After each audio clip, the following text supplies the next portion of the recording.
Today we're going to show you how to mount your Thru-Axle quick release bike on a NEO 2T. For this process, you will need to remove the back wheel of your bike. You will also need the NEO 2T with your cassette installed in the quick release. Make sure that your NEO 2T is on a flat surface. For installing your bike on the NEO 2T with a Thru-Axle, you may need to use the supplied Thru-Axle end caps. These are marked to help you select the proper size. The drive side is the side with the gears.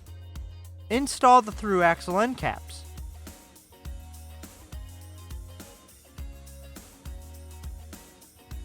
For this bike, we will be using the 142 by 12 end caps.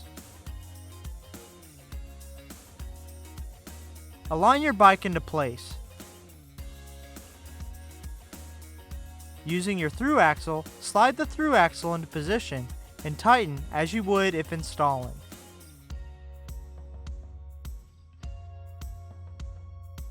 And that's it. For more help, please visit support.garmin.com.